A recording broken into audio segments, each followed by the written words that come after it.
ಕರಾವಳಿ ಮೀನುಗಾರರ ಬಲು ನೆಚ್ಚಿನ ತಾಣ. ಕಡಲಿಗೆ ತಮ್ಮ ಜೀವನವನ್ನು ಬಿಗಿದಾಗಿ ಅಪ್ಪಿರುವ ಜನಾಂಗ ಪ್ರಕೃತಿಯನ್ನು ಅವಲಂಬಿಸಿ ಅದರ ವೈವಿಧ್ಯತೆಯಲ್ಲಿ ಭಾಗಿಯಾಗಿ ಅಲೆಗಳೊಂದಿಗೆ ತಮ್ಮ ಜೀವನವನ್ನು ಕಟ್ಟಿಕೊಳ್ಳುತ್ತಿದ್ದಾರೆ. ಜಗತ್ತಿನ ಮೀನುಗಾರಿಕೆಯಲ್ಲಿ 7% ಭಾರತದಾಗಿದ್ದು ಅದರಲ್ಲಿ ಕರ್ನಾಟಕದ ಕೊಡುಗೆ ಶ್ಲಾಘನೀಯ. ಮೀನುಗಾರರ ಹಾಗೂ ಮೀನುಗಾರಿಕೆಯ ಬಗ್ಗೆ ಒಂದು ಕಿರುನೋಟ ಬೀರುವ ಪಯಣಕ್ಕೆ ಸ್ವಾಗತ.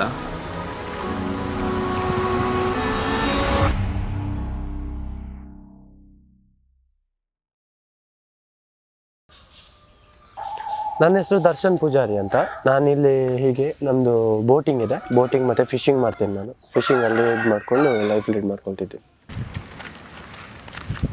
ನನ್ನ ಹೆಸರು ಜಯಸಾಲ್ಯನ್ ಕೃಷ್ಣ. ನಾವೊಂದು 25 ವರ್ಷದಿಂದ ಮಾಡ್ತಿದ್ವಿ. ನನ್ನ ಹೆಸರು ಮೊಹಮ್ಮದ್ ಅಜೀಮು. ಇಲ್ಲಿ ಫಿಶ್ ಬಿಸ್ನೆಸ್ ಮಾಡ್ತಾಯಿದ್ದೆ. ಸ್ಟಾರ್ಟಿಂಗಲ್ಲಿ ಪಾರ್ಟ್ನರ್ಶಿಪ್ ಅಂತ ಒಬ್ರಿಗೆ ತಗೊಂಡೆ. ಅವರು ಸ್ವಲ್ಪ ಪ್ರಾಬ್ಲಮ್ ಆಗಿ ಎಲ್ಲ ಲಾಸ್ ಆಯಿತು. ಪುನಃ ಎಲ್ಲ ಬಿಟ್ಟು ಒಬ್ಬನೇ ಮಾಡ್ತಾಯಿದ್ದೇನೆ. ರಾತ್ರಿ 4 ಗಂಟೆ ಹೋಗಿ ದೋಣಿಯಲ್ಲಿ ಹೋಗ್ಬೇಕು. ದೋಣಿಯಲ್ಲಿ ಹೋಗಿ ಬೆಳಕಾಗುವಾಗ ಬಲೆ ಬಿಡೋದು ನಾವು. ಅದರ ನಂತರ ಸಾಧಾರಣ 8 ಗಂಟೆಗೆ ಒಂದು ಅರ್ಧ ಗಂಟೆ 3/4 ಗಂಟೆ ಬಿಟ್ಟು ಬಲೆ ಎಳಿತೇವೆ ನಾವು. ಬೋಟಲ್ಲಿ ಹೋಗೂ ಮಾಡ್ತೀವಿ ನಾವು. ಇನ್ನೊಂದು ಸಣ್ಣ ಬೋಟು ಇಲ್ಲಿ ಹಿಂದೆ ಕಾಣ್ತಾ ಇರ್ಬೋದು ನಿಮಗೆ. ಇದೇ ಸಣ್ಣ ಬೋಟಲ್ಲಿ ಹೋಗಿ ಫಿಶಿಂಗ್ ಮಾಡ್ತೀವಿ. ಆಮೇಲೆ ಇಲ್ಲೇ ಇಟ್ಕೊಂಡು ಗಾಳ ಹಾಕ್ತೀವಿ ನಾವು. 2 ಮಾಡ್ತೀವಿ ನಾವು. ಹೀಗೆ ಮೈದಾ ಹಾಕಿ ಹೀಗೆ ಜಸ್ಟ್ ಇಲ್ಲಿ ಹೀಗೆ ಬಿಟ್ಬಿಡ್ತೀವಿ. ಅಲ್ಲಿ ಒಂದು ಕಟ್ಟಿದ್ದೇವೆ ನೋಡಿ ನಾವು. ಅದನ್ನು ಅಲ್ಲಿಂದ ನಮಗೆ ಸಿಗ್ನಲ್ ಗೊತ್ತಾಗುತ್ತೆ, ತಿಂದು ಎಲ್ಲ ಮುಗಿಸಿದೆ, ಎಲ್ಲ ಒಳಗೆ ಹೋಗಿದೆ ಅಂತ. ತಿಂದು ಮುಗಿಸುವಾಗ ಅದೇನಾಗುತ್ತೆ, ಅದು ನಮ್ಮದು ಬೀಣೆ ಹೇಳಿದ್ನಲ್ಲ, ಅದು ಒಳಗೋದ ನಂತರ ಅದು ಫುಲ್ ಹೀಗೆ ಮುಳುಗಿ ಬೀಳುತ್ತೆ ಒಳಗೆ. ಆವಾಗ ನಾವು ಹೀಗೆ ಎಳ್ದು ಬಿಡ್ತೀವಿ. ಎಳ್ದು ಫೋರ್ಸಲ್ಲಿ ಏನಾಗುತ್ತೆ, ಅದು ಸಿಕ್ಕಿ ಬಿದ್ದು ನಮ್ಮ ಒಟ್ಟಿಗೆ ಬಂದುಬಿಡುತ್ತೇವೆ ಇಲ್ಲಿ. ಹೀಗೆ ಇಲ್ಲಿ ನದಿ ನೀರಲ್ಲಿ ಏನಂದರೆ ಬೆಳಿಗ್ಗೆ ನಿಮಗೆ ಅಮಾವಾಸ್ಯೆ ಹುಣ್ಣಿಮೆ ಹಾಗಂತೆ ಟೈಮಿಂಗ್ ಇರುತ್ತೆ. ಅಮಾವಾಸ್ಯೆ ಹೊತ್ತಿಗೆ ನಿಮಗೆ ಬೆಳಿಗ್ಗೆ ಲೋ ಟೈಡ್ ಬರೋದು, ಸಂಜೆ ಹೈ ಟೈಡ್ ಆಗೋದು. ಹುಣ್ಣಿಮೆ ಇರುವಾಗ ಬೆಳಿಗ್ಗೆ ಹೈ ಟೈಡು, ಸಂಜೆ ಲೋ ಟೈಡು. ಸಂಜೆ ಅಂದರೆ ಈಗ ಬೆಳಿಗ್ಗೆ ಈಗ ಸ್ಟಾರ್ಟು ಲೋ ಟೈಡ್ ಆಗೋಕ್ಕೆ ಸ್ಟಾರ್ಟು. ಬೆಳಿಗ್ಗೆ ಇರುವಾಗ ನಿಮಗೆ ಹೇಗೆ ಅನಿಸುತ್ತೆ, ಫುಲ್ಲು ನೀರು ಇಳಿದೋಗಿ ಎಲ್ಲ ಇಳಿದೋಗುತ್ತೆ ನಿಮಗೆ. ಅಲ್ಲಿ ಇಲ್ಲೆಲ್ಲ ನಡಿಬೋದು ನಿಮಗೆ. ನಮ್ಮದು ಸುರ್ಜಿ ಅಂತ ಬರುತ್ತೆ, ಕಬ್ಬಿಣದಿಂದ ಮಾಡಿರೋದು. ಅದನ್ನು ನಾವು ಇಲ್ಲಿ ಕಲ್ಲಲ್ಲಿರುವ ಕ್ರ್ಯಾಬನ್ನು ಹಿಡಿಯೋಕ್ಕೆ ಯೂಸ್ ಮಾಡ್ತೀವಿ. ಅದನ್ನು ಹೀಗೆ ತಗೊಂಡು ಹೋಗ್ತೀವಿ ಕೈಯಲ್ಲಿ ಟಾರ್ಚ್ ಹಾಕ್ಕೊಂಡು. ರಾತ್ರಿ ಹೊತ್ತು ಹುಡ್ಕೋದು ಮಿಡಲ್ ಆಫ್ ರಾಕ್ಸಲ್ಲಿ ಇರುವಾಗ ಏನು ಮಾಡ್ತೀವಿ ಅಂತ ಹೇಳಿದ್ರೆ ಮೆಲ್ಲ ಹೋಗ್ತೀವಿ ಅವುಗಳ ಹತ್ರ. ಹೀಗೆ ಮೆಲ್ಲ ಹೋಗಿ ಏನು ಗೊತ್ತಾಗ್ಬಾರ್ದು ಹಾಗೆ ಹೀಗೆ ಹಿಡ್ಕೊಳ್ತೀವಿ. ಹೀಗೆ ಹಿಡ್ಕೊಂಡು ಅಲ್ಲೇ ಜಸ್ಟ್ ಒಂದು ಶೂಟ್ ಅಷ್ಟೇ. ಅವುಗಳದ್ದು ಹೊಟ್ಟೆ ಭಾಗದಲ್ಲಿ ಹೀಗೆ ಹೋಗಿ ಚುಚ್ಚಿದ್ರೆ ಸಿಕ್ಕುತ್ತೆ. ಜಸ್ಟ್ ಏನು ಮಾಡಲ್ಲ ಅವುಗಳು. ನಮಗೆ ಮಳೆ ಬರುವ ಟೈಮೇ ಬೆಸ್ಟ್, ಜೂನ್ ಜುಲೈ. ಇವಾಗ ಸೀಸನ್ನು ಫಿಶದ್ದು. ಒಳ್ಳೆ ಫಿಶಸ್ ಎಲ್ಲ ಬರ್ತಾಯಿದೆ. ಡೀಪ್ ಫಿಶ್ಶು ಮತ್ತು ಟ್ರಾಲಿಂಗ್ ಫಿಶ್ಶು, ಪರ್ಸಿನ್ ಬೋಟ್ ಹೇಳ್ತಾರೆ, ಅದರದ್ದೆಲ್ಲ ಫಿಶಿಂಗ್ ಬರ್ತಾ ಉಂಟು ಇವಾಗ.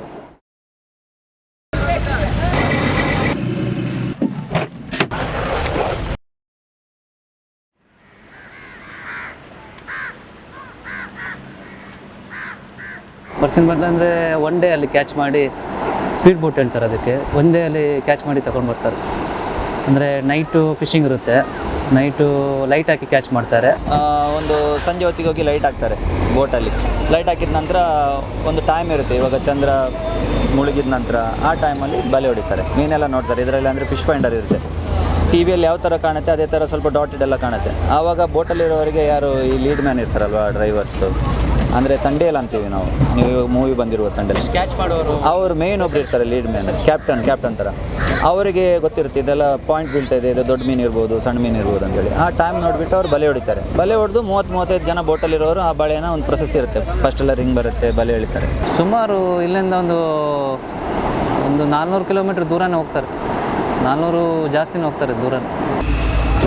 ಈಗ ಬಂದವರು ಡೀಸೆಲ್ ನೀರಲ್ಲಿ ಸ್ಟಾಕ್ ಇಟ್ಕೊಂಡು ಹೋಗ್ತಾರೆ, ಸಮುದ್ರದಲ್ಲಿ ಮಲಗ್ತಾರೆ ಬೋಟಲ್ಲಿ.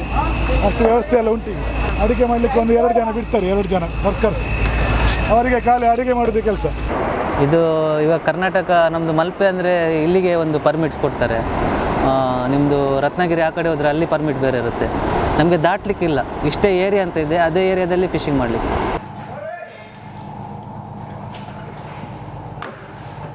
ಬೋಟ್ ಒಳಗಡೆ ನಿಮಗೆ ಬಾಕ್ಸ್ ಟೈಪ್ ಮಾಡಿರ್ತಾರೆ ಎಲ್ಲ.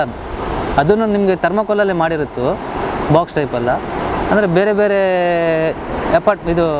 ಪಾರ್ಟಿಷನ್ ಇರುತ್ತೆ. ಬಾಕ್ಸ್ ಟೈಪ್ ಅಂದರೆ ಅದರಲ್ಲಿ ಟನ್ ಗಟ್ಟಲೆ ಆಗ್ಬೋದು. 100 kg ಅಲ್ಲ 1000 kg 6000 kg ಆ ಥರ ಕೆಪಾಸಿಟಿ ಮಾಡ್ಬೋದು. ಅದು ಲೈಲ್ಯಾಂಡ್ ಬೋಟ್ ಅಂತ, ಡೀಪ್ ದೊಡ್ಡದು ಬೋಟ್ ಅದು ಸ್ವಲ್ಪ. ಮತ್ತೊಂದು ಪರ್ಸಿನ್ ಬೋಟಲ್ಲಿ ಅದಕ್ಕಿಂತ ಸ್ವಲ್ಪ ಚಿಕ್ಕದು, ಆದರೆ ಕೆಪಾಸಿಟಿ ಅಷ್ಟೇ ಇರುತ್ತೆ, ಎಷ್ಟು ಟನ್ ಕ್ಯಾರಿ ಮಾಡ್ಬೋದು ಆ ಥರ ಇರುತ್ತೆ. ನಮ್ಮೂರಿನವರೇ ಕಡಿಮೆ, ಬೇರೆ ಊರಿನವರೇ ಜಾಸ್ತಿ ತಗ್ಗೇಲಿ ಕೆಲಸಕ್ಕೆ. ಹಾಂ ಎಲ್ಲ ಹೊರಗಿನವರೇ. ಬೋಟ್ನಲ್ಲಿ ಸಹ ಹಾಗೆ ಒಂದು 10 ಜನ ಊರಿನ ಅವರು, ಮತ್ತೆ ಎಲ್ಲ ಒರಿಸ್ಸಾ, ಆಂಧ್ರ ಮತ್ತೆ ಊರಿನವರೇ ಕಮ್ಮಿ. ಹಾಂ ಕಮ್ಮಿ ಅಂದರೆ ಬೋಟ್ ಎಷ್ಟು ಉಂಟು, ಜನ ಸಾಕು ಇಲ್ಲಿದು, ಅದಕ್ಕಾಗಿ ಬೇರೆ ಬೇರೆ. ಈಗ ಪೊಲೀಸ್ನವರು ಸಹ ಹಾಗೆ ಅಲ್ಲ, ಒಂದೇ ಊರಿನವರು ಇರ್ತಾರೆ ಇಲ್ಲಿ, ಬೇರೆ ಊರಿನವರಲ್ಲಿ ಇಲ್ಲಿ ಹಾಕುದಲ್ಲ, ಇಲ್ಲಿಯವರು ಬೇರೆ ಆಗ್ತಾರೆ. ಇಲ್ಲ ಬಂದರು ಹಾಗೆ ಬಂದರು. ನಮ್ಮ ಊರಿನವರು ಸಾಧಾರಣ 100ರಲ್ಲಿ 30% ಇಲ್ಲ, ಮತ್ತು ಬೇರೆಯವರು ಇರುತ್ತೆ 70%. ಕೆಲವು ವಿಷಯಕ್ಕೆಲ್ಲ ಇದೆ ಸಬ್ಸಿಡಿ, ಎಲ್ಲದಕ್ಕೂ ಸಬ್ಸಿಡಿ ಇಲ್ಲ. ಡೀಸೆಲ್ ಎಲ್ಲ ಸ್ವಲ್ಪ ಇರುತ್ತೆ, ಸಬ್ಸಿಡಿ ರೇಟಲ್ಲೆಲ್ಲ ಸಿಗುತ್ತೆ ಇಲ್ಲಿಗೆ ಫಿಶರೀಸ್ ಅಂತ. ಒಂದೊಂದು ಸಲ 4-5 ಲಕ್ಷ ಡೀಸೆಲೇ ಹೋಗುತ್ತೆ. ಕೆಲಸದವರಿಗೂ ಒಂದು 20-25% ಎಲ್ಲ ದುಡ್ಡು ಕೊಡ್ತಾರೆ ಅವರು. ಅದು ಹೋಗಿ 4 ಲಕ್ಷ ಟೋಟಲ್ ಟರ್ನ್ ಓವರ್ ಆದರೆ ಒಂದು 10 ದಿನಕ್ಕೆ 1 ಲಕ್ಷ 2 ಲಕ್ಷ ಲಾಸ್ ಆದವರು ಇದ್ದಾರೆ, 1-2 ಲಕ್ಷ ಲಾಭ ಆಗೋರು.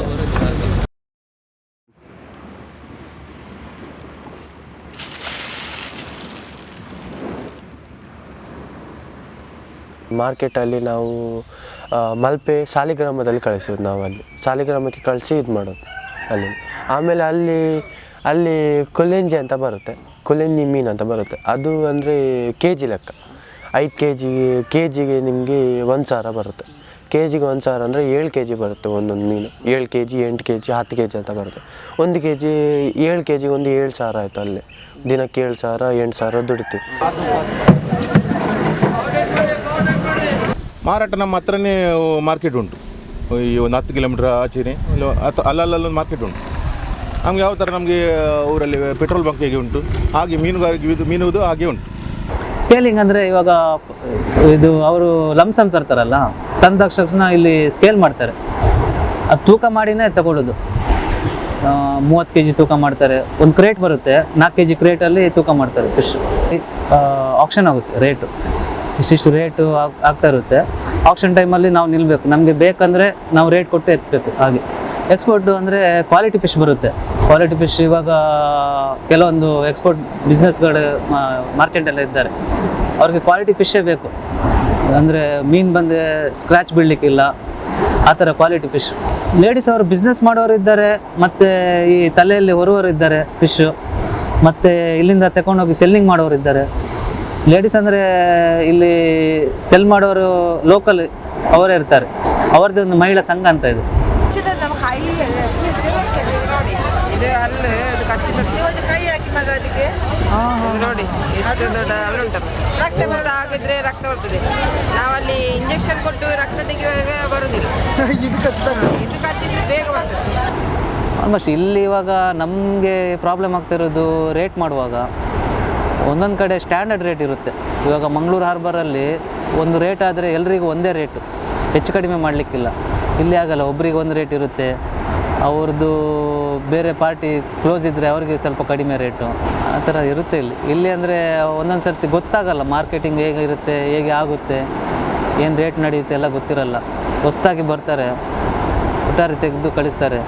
ಮತ್ತು ನಮ್ಮದು ಆಲ್ಮೋಸ್ಟ್ ಇವಾಗ ಬೆಂಗಳೂರು ಮಾರ್ಕೆಟು ಫಿಶ್ಶು ಬಿಸ್ನೆಸ್ ಒಳ್ಳೆ ಇದೆ ಅಲ್ಲಿದ್ದು, ಆದರೆ ದುಡ್ಡು ಸ್ಟಕ್ ಆಗುತ್ತೆ. ಅಂದರೆ ಏನಂದರೆ ರಿಟೈಲ್ ಮಾಡುವನು ಅವನ ಅಂಗಡಿಯಲ್ಲಿ ಮೀನಿಟ್ಟು ಸೇಲ್ ಮಾಡಿ ಅದರಲ್ಲಿ ದುಡ್ಡು ಮಾಡಿ ತಂದು ಕೊಡಬೇಕು, ಯಾರಿಗೆ ತಗೊಂಡಿರ್ತಾನಲ್ಲ ಅವನಿಗೆ ಕೊಡಬೇಕು. ಅಷ್ಟರಲ್ಲಿ ಆ ಮೀನು ಅದರಲ್ಲಿ ಅರ್ಧ ಹಾಳಾಗಿ ಹೋಗ್ತದೆ, ಆ ಥರ ಎಲ್ಲ ಪ್ರಾಬ್ಲಮ್ ಆಗುತ್ತೆ. ಆವಾಗ ಲಾಸ್ ಆಗುತ್ತೆ, ಅವನು ಕ್ರೆಡಿಟ್ ಇಡ್ತಾ ಹೋಗ್ತಾನೆ ಪಾರ್ಟಿಗೆ. ಇವಾಗ ನೋಡಿ ಬೆಂಗಳೂರಲ್ಲಿ ನಿಮಗೆ ಆಲ್ಮೋಸ್ಟು ಮುಳ್ಳಿಲ್ಲದ ಮೀನು ಕೇಳ್ತಾರೆ. ಈ ವಂಜರಮ್ ಫಿಶ್ ಬರುತ್ತೆ, ಅಂಜಲ್ ಅಂತ ಹೇಳ್ತಾರೆ ಅದಕ್ಕೆ. ಮತ್ತು ಬಂಗಡ ಫಿಶ್ ತಿನ್ನುವುದೇ ಮಂಗಳೂರವರು, ಬೆಂಗಳೂರಿಗೆ ಹೋಗಿ ತಿಂತಾರೆ. ಇಲ್ಲಿಂದ ಅಲ್ಲಿರ್ತಾರೆ, ಅಲ್ಲಿ ಬಂಗಡ ಫಿಶ್ ಅವ್ರು ತಿಂತಾರೆ, ಮಂಗಳೂರವರು ಜಾಸ್ತಿ ತಿನ್ನೋದು ಅಲ್ಲಿ ಮೀನು. ಈ ಬೆಂಗಳೂರು ಬಂದು ನಿಮ್ಮದು ಸಿಂಗಲ್ ಬೋನದ್ದು ಫಿಶ್ ಕೇಳ್ತಾರೆ, ಅವರಿಗೆ ತಿನ್ಲಿಕ್ಕೆ ಬರಲ್ಲ. ಮತ್ತು ಕೆಲವರು ಇಲ್ಲಿ ಮೀನು ಕಳಿಸುವಾಗಲೂ ಡ್ಯಾಮೇಜ್ ಮೀನೆಲ್ಲ ಹಾಕಿ ಕಳಿಸ್ತಾರೆ. ಇಲ್ಲಿನ ಕ್ವಾಲಿಟಿ ಇರೋಲ್ಲ, 60% ಇರುತ್ತೆ. ಮತ್ತು ಅಲ್ಲಿ ಹೋದ ತಕ್ಷಣ ಅದು 40% ಆಗಿರುತ್ತೆ. ಅವನು ಪುನಃ ಅಂಗಡಿಯಲ್ಲಿ ಇಟ್ಟು ಮಾರುವಾಗ ಅದು 20% ಬಂದಿರುತ್ತೆ. ಕಸ್ಟಮರ್ ತಗೊಂಡು ಅವರು ಖುಷಿ ಪಡಲ್ಲ. ನೀಲಿ ಕಡಲು, ಬೆಚ್ಚನೆಯ ಗಾಳಿ, ಮೃದು ಮನಸ್ಸಿನ ಜನ. ಇದು ಉಡುಪಿ ಜಿಲ್ಲೆಯ ಕರಾವಳಿ ಜಗತ್ತಿನ ಪರಿಚಯ. ಮೀನಿನಿಂದ ಮೀನುಗಾರರು, ಮೀನುಗಾರರಿಂದ ಮೀನುಗಾರಿಕೆ, ಸೂಕ್ತವಾದ ಮೀನುಗಾರಿಕೆಯಿಂದ ಪರಿಸರದ ಸಮತೋಲನ ಹಾಗೂ ಸಂತೃಪ್ತಿಯಾಗುವ ಭೋಜನ ಪ್ರಿಯರು.